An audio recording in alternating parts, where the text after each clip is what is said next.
These films are meant to provoke. They're meant to offer an experience rather than an idea or information or a story about a knowable or a fictional subject. If you can put yourself back into 1978 and looking at those images, several generations have grown up looking at those images, but in '78 they were extremely startling, and it was like looking at the world for the first time.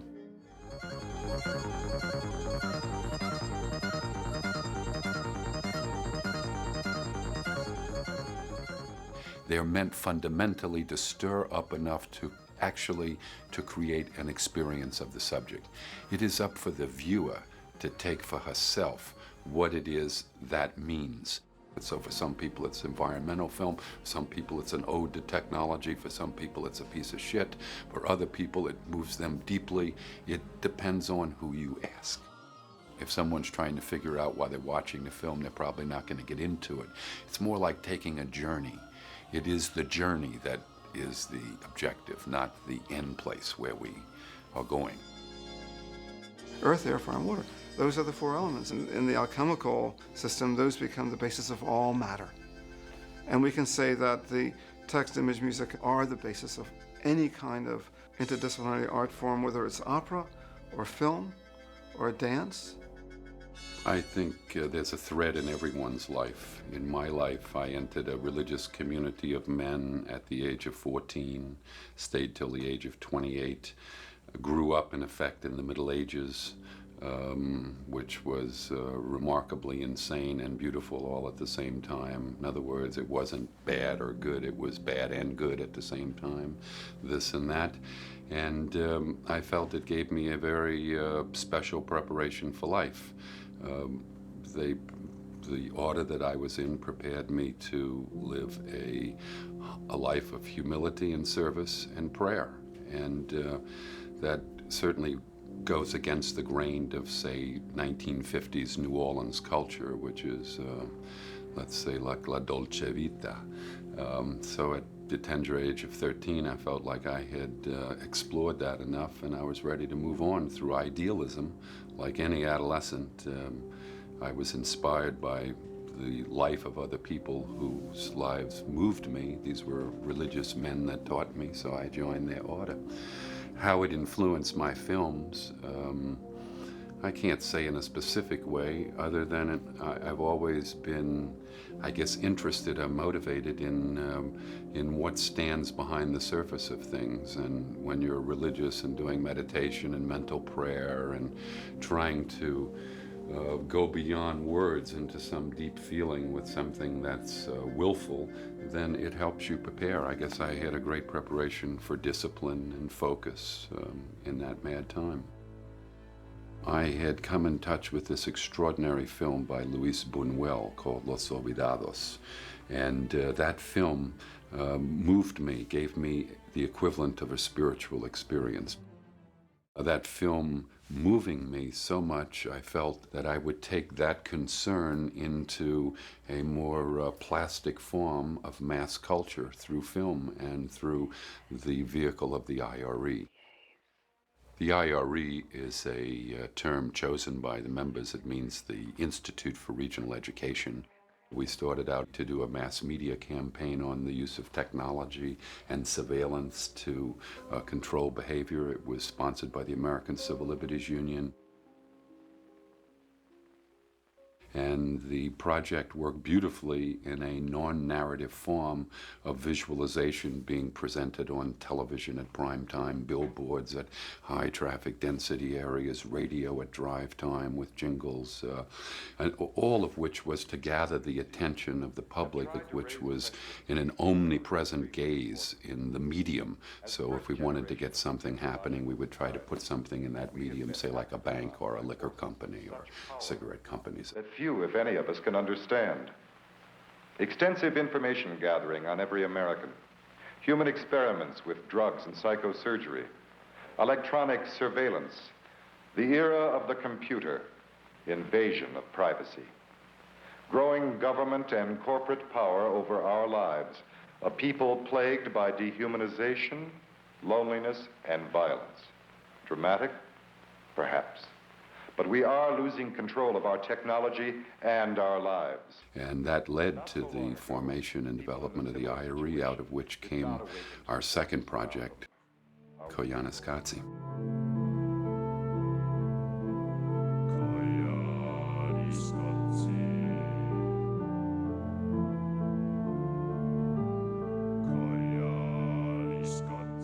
We wrote a book, the organization, colleagues and myself. It came into the Sunday supplement as it went out to 125,000 people immediately, was sent to prisons all over the country because it had a lot about prisoner rights and stuff. It's just another way of getting information to the public in a manner whereby it's almost unavoidable. We tried to take this campaign nationally. It failed. As a result, we wanted to continue in a mediated form because it seemed very efficacious. And film became the next journey. I also met Ron Fricke during that time. He was the cinematographer and collaborator on the moving image stuff for television that was done, the PSAs. And I was amazed at his dedication, his artistry, his fanatical attention to detail, unquestionably a master of the highest form, and yet without all of the pollution of the industry. Here was an original, an authentic guy out there lensing, a painter, a great sense of color, composition, a mechanical genius.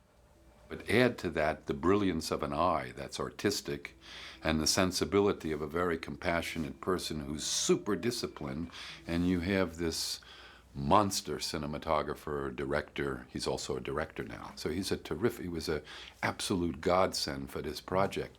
Ron Fricke is a legitimate American genius. Both he and I and our colleagues became so excited during the first period of shooting that I approached my angel and said, look, I mean, we must take this, that we're pushing the envelope. We're trying to do something with no words. Of course, we were all getting very involved and focused on this, and if we did it in 35, we'd have a chance really to come out and be viable in the marketplace, as it were, to slip the grid with some freak show. And the angel went for that, and Ron Fricke and I worked together for almost 6 years to put that together. To be truthful, to work with the likes of Ron Fricke, Philip Glass, my other collaborators, I feel like a blind man getting to work with those that can see. I don't touch anything. I do now have to know about all these things in order to do my job better, but I deal through sensibility, through word, in a medium that's not about words, and at the end of the day, nobody cares what my sensibility is. So I'm very lucky to deal like a blind person, like a illiterate person, like a deaf person, through the tremendous talent of these other collaborators. I offer the locations, I talk about how I want to see them, how to approach the subject, how to take the background and make it the foreground. Those are my ideas. But how to realize that, I can only put them there. I expect people and get from people like Fricke an artistic response. He is as involved in the life of this film as I am. Philip Glass is as involved. No one person, no 2 or 3 people made this film. It's the work of many, many, many people. And without the soul of Fricke in there, it wouldn't be present. What I tried to show is that the main event today is not seen by those of us that live in it. We see the surface of the newspapers, the obviousness of conflict, of social injustice, of the market, welling up of culture.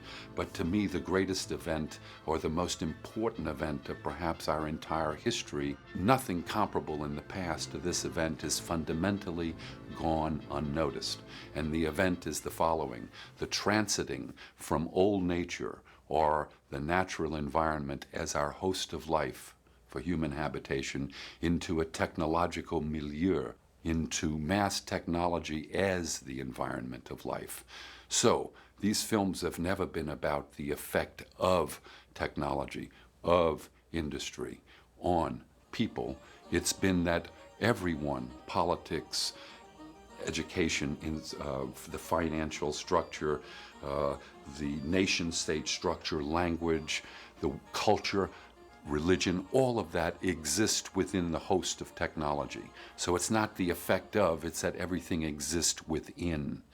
It's not that we use technology, we live technology. Technology has become as ubiquitous as the air we breathe, so we are no longer conscious of its presence.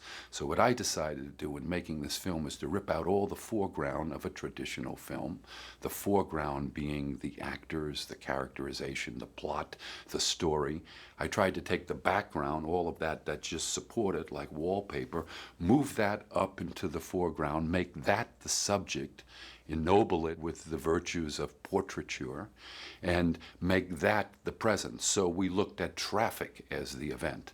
We looked at the organization of a city as the equivalent of what a computer chip looks like. We looked at acceleration and density as qualities of a way of life that is not seen and goes unquestioned. Life unquestioned is life lived in a religious state. I wished for KOYAANISQATSI not to have any name at all. As the discussions were early enough on about the trilogy, I thought that we shouldn't have a name, that we should have an image. Why use a word to describe something that we're trying to say is undescribable or unnameable? It's not for lack of love of the language that these films have no words. It's because, from my point of view, our language is in a state of vast humiliation. It no longer describes the world in which we live. And in that sense, going to these films, KOYAANISQATSI, since I was forced to take a word, I felt that I wanted a word that had no cultural baggage, that had no preconceived meaning surrounding it, and to take a word as inscrutable from a non-literate language, from a culture of orality, I felt was fantastic. They have a whole different take on things. Everything that we call normal, they call abnormal. Everything that we call sane, they call insane. That was music to my ears, because I was not trying in these films in any of them to make commentary on Hopi's way of life or their culture. This is not an ethnographic film about Hopis. It's not a collaboration with Hopi particulars. It's the opportunity to find inspiration in another person's point of view about the life that we all live. So in that sense, it's a salute to a language that is more powerful in its descriptive capacity to describe the world in which we live. So KOYAANISQATSI means, first of all, Katsi itself means life. It means way of life, life way. So Koyanis means crazy, turmoil, out of balance, disintegrating, a way of living that calls for another way of doing it. So it means a way of life that's out of balance, a way of life that's crazy, that's in turmoil, a way of life that calls for another way of living. We're at a moment of great transition in the world called the Day of Purification, and that from that purification will come a more balanced, harmonic life. KOYAANISQATSI was like a plague that had happened to them in the underworld, and that they tried to come into this world to avoid. The definitions at the end are my commentaries, but they're faithful to the root or the etymology of the word. Would people understand what that word means? I don't know.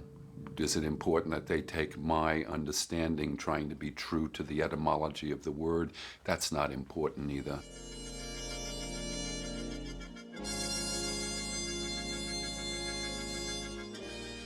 In most cases, music is background to support plot and characterization, and to splay out an emotive theme, to create an atmosphere in the film. And the composers usually are highly professional and do their work under the director's indication and gives that to the director, and the director usually cuts it up. There are exceptions, but that's generally the way it works. When I first met Godfrey in '78, he called me up and he said, would I be interested in scoring a film? And I said, I don't write movie music, which of course is kind of funny right now because I've done a bit of it since then. But, and he said this was a little bit different. I talk more about mood and feeling. I leave the scape of mathematical contour to Phil. I try to get them on the platform. They let me drive them crazy, and I talk to them, write them papers, give them sheaves of notes, pictures, bring them to my studio, practically weep in front of them, and they come back with beautiful things. This mutual friend called me up and said, look, this guy's from Santa Fe and he's going to stay here until you look at what he's brought. So why don't you just look at it and he can go home? So we got together and we had the afternoon to ourselves. What I saw basically was, I guess, the first 40 minutes of the film. Things like the cloudscapes were there of KOYAANISQATSI and maybe the pictures of the four corners. It's more about a symbiotic, a symbiosis, a chemistry. And Philip, you know, I'm sure in some way I probably rave on and he turns it off. But that's okay, he lets me rave on. Actually, Godfrey did a very smart thing. He said, I'm going to show you the movie, what I've done. I'm going to show it to you twice, once with an electronic score that I've gotten, and once with your music. And he showed it to me both times. He said, and Light's going to be said, well, as you can see, your music works much better. So what could I say? Basically, I had said yes. So I was interested, and I said, oh, this is something I can do. Philip's ability to, his quickness of mind, his interest, his ability to be enthusiastic, his capacity to produce was overwhelming. He's disciplined to the point of being totally inspiring. I mean, it was the perfect person. He was on for the ride. When he first gave me a cut of it, I divided the cut into sections, and I timed the sections. There were about 12 or 13 or 14, or maybe more, different moments. And then I wrote music for each section, and I put it together. Then Godfrey listened to that music, and he completely reassembled the images. So it didn't fit at all the way I thought it was going to. So basically, I tried to put them together, and he pushed them apart in a certain way. And I think he was right to.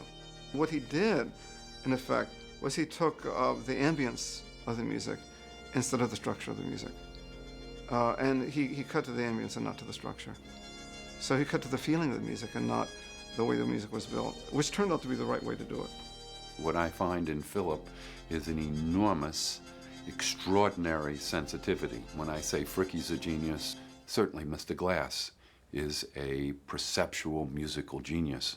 And here I get a chance to work with these two, giants. So we spent about 3 years. We had a very leisurely pace. No one was waiting for this movie. No one knew what it was going to be, and we ourselves had no idea who would look at it. And that was a tremendous advantage because we had time to look at things, to rewrite things, to recut things. In fact, we got into the habit of working interactively. He would show me images, I would show him music, we would recut, I would recompose. We come back together again, we look at it again, we go through the process again, and every one of the sections of KOYAANISQATSI went through that process numerous times, so that we can say that truly the image and the music began to function organically together.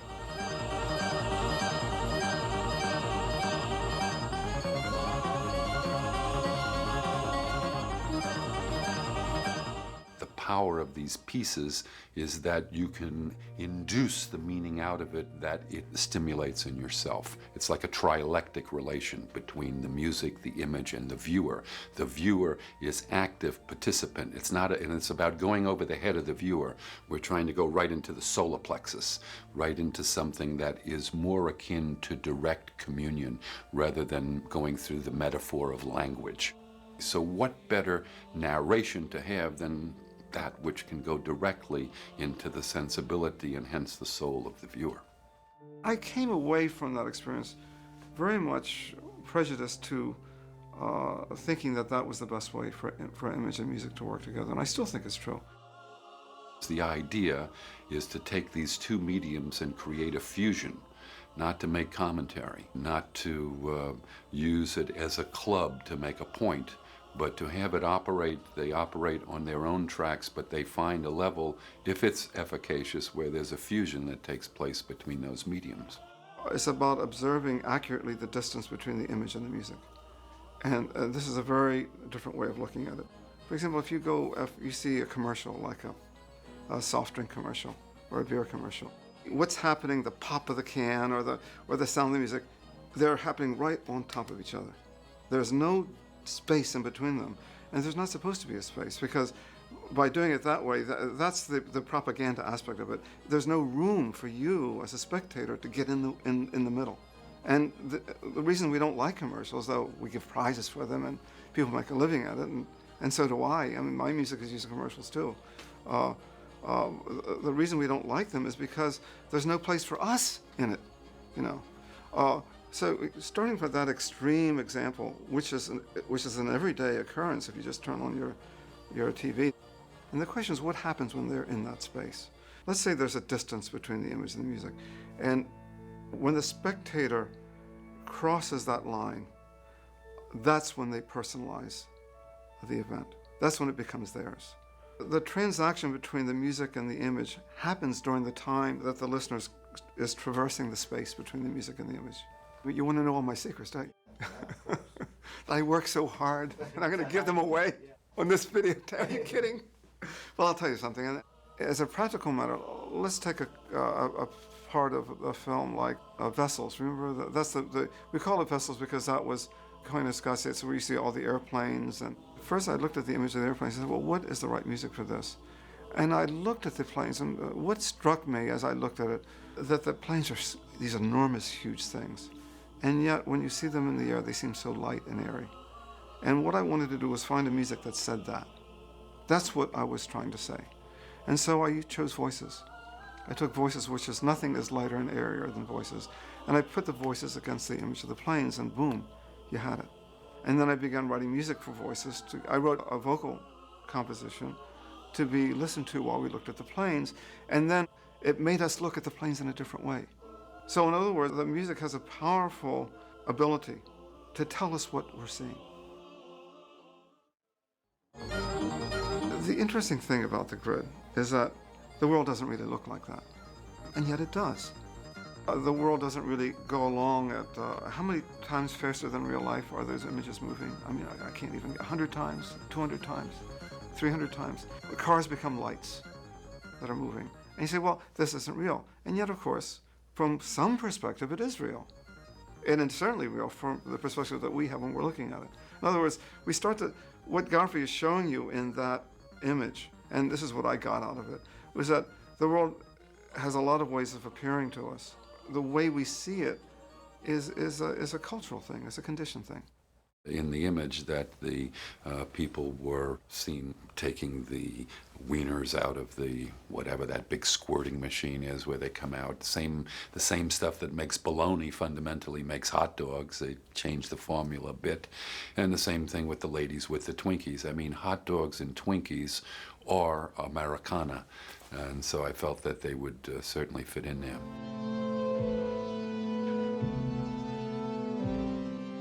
Someone asked me what the film was about once, and I said it's about awesome beauty, terrible beauty, or the beauty of the beast.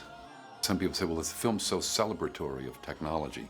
Well, I didn't want to show the obviousness of injustice, of social deprivation, of war, of etc. I wanted to show that which we're most proud of, our shining beast, our way of life. So it was about the beauty of this beast. I think in terms of the feeling of the piece. I can't think about what people are going to think about it. What are the critics going to say? I'm trying to bring some resolution and realize that myself. It's a struggle. It's a process that gets us this. It's not like I do write a scenario and I do have a point of view, but at a certain point the words have to just disappear off the page as the image and the sound become that which you're responding to, and it tells you how to shape it. It speaks to you. You're trying to stay in touch with it, which you've helped to create.